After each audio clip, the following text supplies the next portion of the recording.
In this video, we will see two very important type of function, that is exponential and logarithm function. These two functions are very new to you. So हम लोग इस दो function के बारे में जानेंगे कि आखिर इन दोनों फंक्शन का डोमेन क्या होगा, रेंज क्या होगा, और आखिर इस टाइप के फंक्शंस के लिए अगर कंपोजिट टाइप का फंक्शन हो, मतलब x की जगह और भी कुछ फंक्शन हो, तो अगर उसमें डोमेन और रेंज कैसे निकालेंगे. सो दोनों को हम इन डेप्थ में जानते हैं. सबसे पहले the first function is exponential.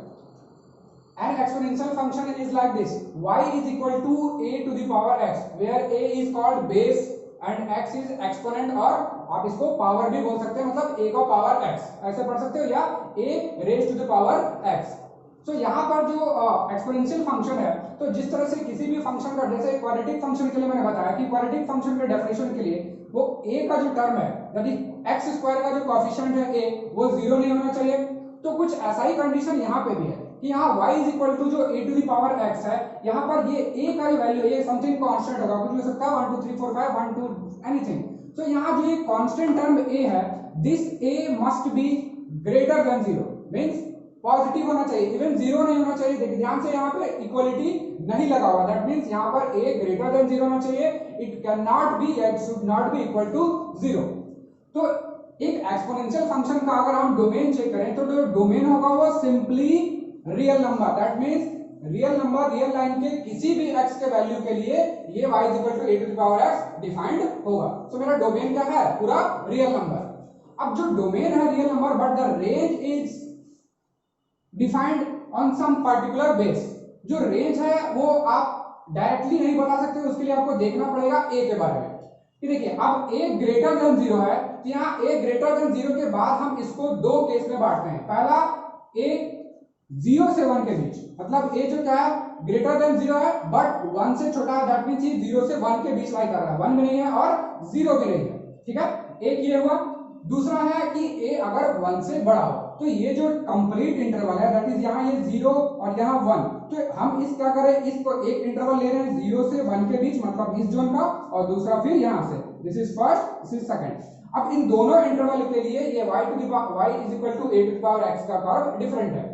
तो जब मेरा a का वैल्यू 0 से 1 के बीच हो, the curve looks like this, मतलब यहाँ से कुछ प्लस इंफिनिटी से होकर डिक्रीज होते जाएगा. डिक्रीज होते होते एक ऐसा पॉइंट है जहां पर क्या करेगा, ये 0,1 पे ये कट करेगा y एक्सिस को, then it will again go और again go to plus infinity, x के पॉजिटिव डायरेक्शन में जाएगा प्लस इंफिनिटी, बट जो y है वो डिक्रीज होता जाएगा. देखिए ये जो y का वैल्यू है ये कंटिन्यूअसली डिक्रीज होता जाएगा. हाँ ध्यान रहे, ये कहीं पर जाकर x एक्सिस को कट नहीं करेगा. This will slowly become parallel to x axis, but this will not intersect x axis. ये x axis को intersect नहीं करेगा. ये क्या होगा कि अगर ये जो x axis है, तो ये जो सेपरेशन है वो धीरे धीरे मिनिमम होते जाएगा, बट पैरेलल रहेगा, बट 0 पे कट, इस x एक्सिस पे कट नहीं करेगा. सो ये पॉइंट आपको ध्यान रखना है. तो सिमिलरली अगर इसका जो दूसरा पार्ट है, जब a का वैल्यू ग्रेटर देन 1 हो, तो जब a का वैल्यू ग्रेटर देन हो, तो कर्व को आप जरा इंक्रीमेंट कर दे. यहाँ पर क्या हो रहा है, कर्व डिक्रीज कर रहा है. पहले इनिशियली क्या था, कुछ प्लस इंफिनिटी का अमाउंट था,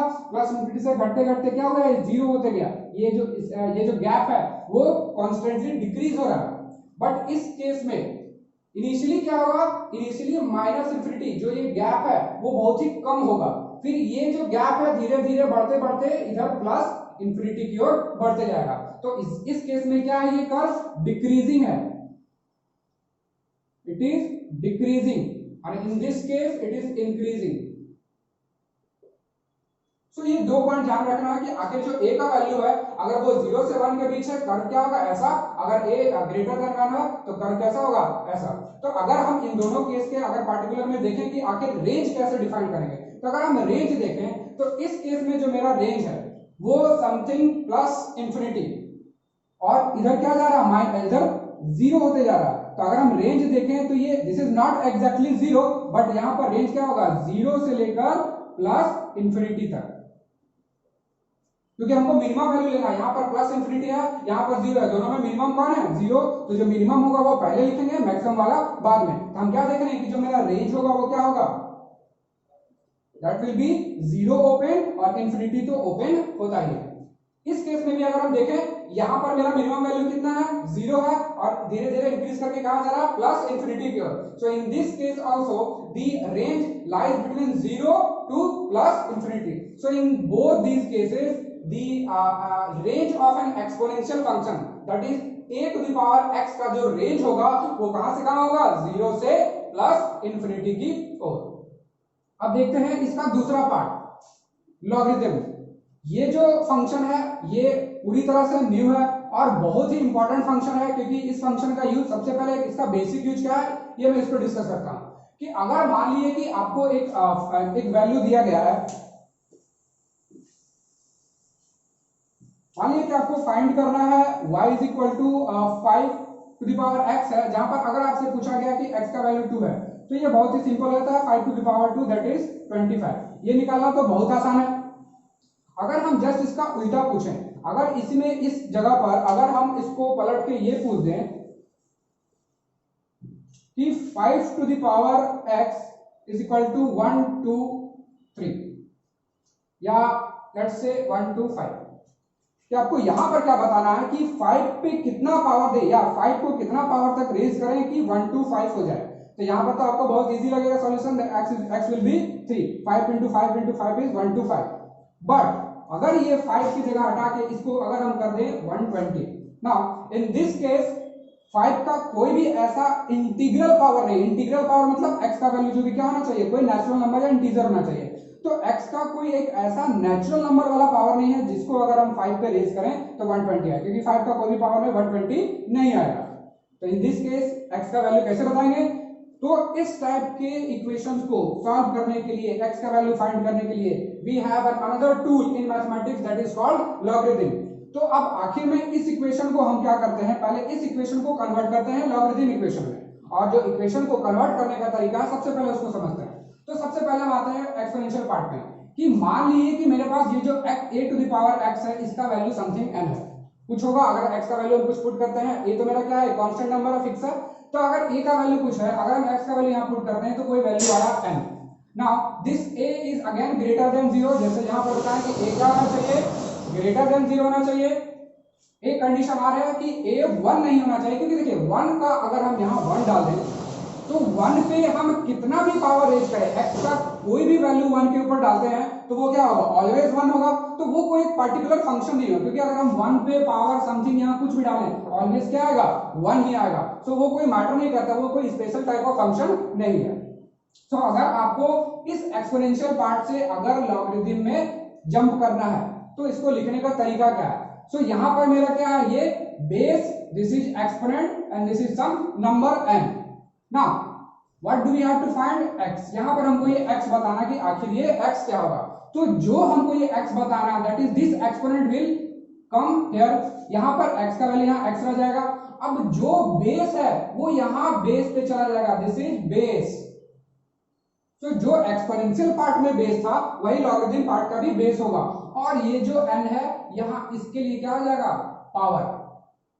it's not actually called power, but आप यहाँ पर पावर की तरह इसको रीड कर सकते हैं, but it is not power. So इसको हम कैसे रीड करेंगे, x is equal to log n to the base a। ध्यान से, log n to the base a मतलब log n का वैल्यू फाइंड कर रहे हैं किस बेस पे, a के बेस पे। तो हमको अगर किसी भी लॉगरिथम से किसी भी एक्सपोनेंशियल इक्वेशन को लॉगरिथम में कन्वर्ट करना है तो ये तरीका है। जैसे हम इसी इक्वेशन को कन्वर्ट करते हैं लॉगरिथम में, तो यहाँ पर क्या होगा, x का वैल्यू x को यहाँ रखने देंगे तो यहाँ पर क्या हो जाएगा, बेस मेरा कितना है 5, then base will go to base, जो मेरा बेस 5 है वो बेस पे गया और 120 यहाँ पर आ गया। अब आप पूछोगे कि इसका वैल्यू कैसे निकालेंगे, log 5 120। So Napier, John Napier is was a mathematician who developed a method for finding the value of log to any base। किसी भी बेस के लिए अगर log का किसी वैल्यू का अगर हमको निकालना है तो जॉन नेपियर ने एक टेबल बनाया है that is called log table.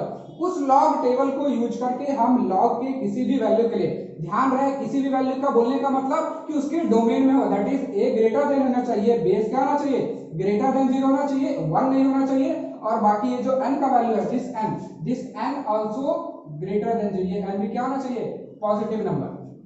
तो हम किसी भी इस टाइप के नंबर का वैल्यू लॉगरिथम पार्ट निकाल सकते हैं। मेरे पास जॉन नेपियर का बनाया हुआ लॉग टेबल अवेलेबल है, ठीक है। तो अब हम देखते हैं कि आखिर इस लॉगरिथम का डोमेन क्या होगा। So again the domain is defined here in two sub cases. पहला कि आखिर एक ग्रेटर देन 0 है, तो यहां भी दो केस डिवाइड करेंगे, एक 0 से 1 और दूसरा ग्रेटर देन 1।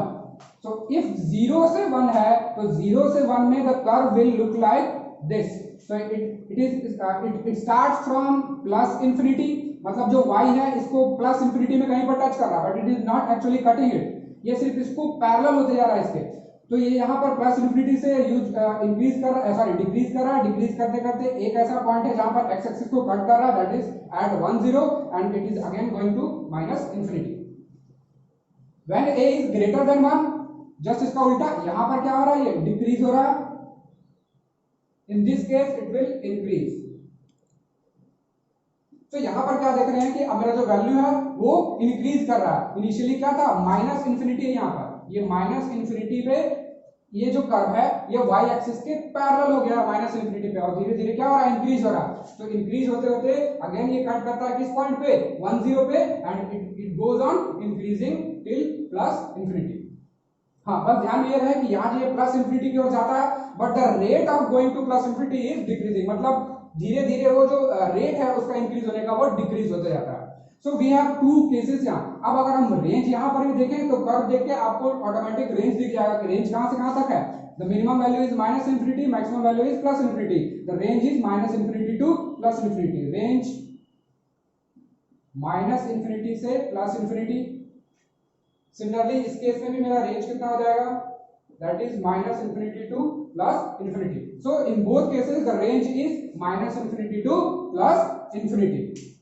अब जो ये जो log का जो फंक्शन है, इस log के फंक्शन का, जैसे एक्सपोनेंशियल के लिए आप जूनियर क्लासेस में भी बहुत सारे एक्सपोनेंट का लॉ पढ़े होंगे, जिसको आप पढ़े होंगे लॉज ऑफ एक्सपोनेंट, कि अगर इस टाइप के मान लीजिए कि अगर दो बेस है, a to the power m है और a to the power n है, then we have a is equal to m plus n.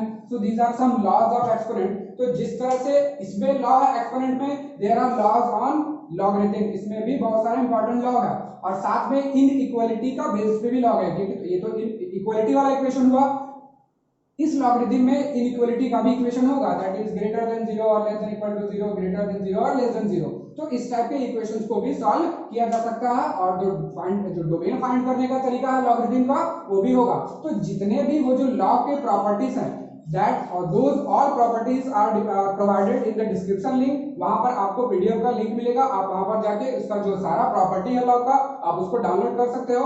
फिर हम लोग देखेंगे नेक्स्ट वीडियो में कि कैसे भी लॉग के पार्ट का या किसी एक्सपोनेंशियल के फंक्शन का हम डोमेन या रेंज कैसे निकालेंगे, ठीक है। In this video it is all over.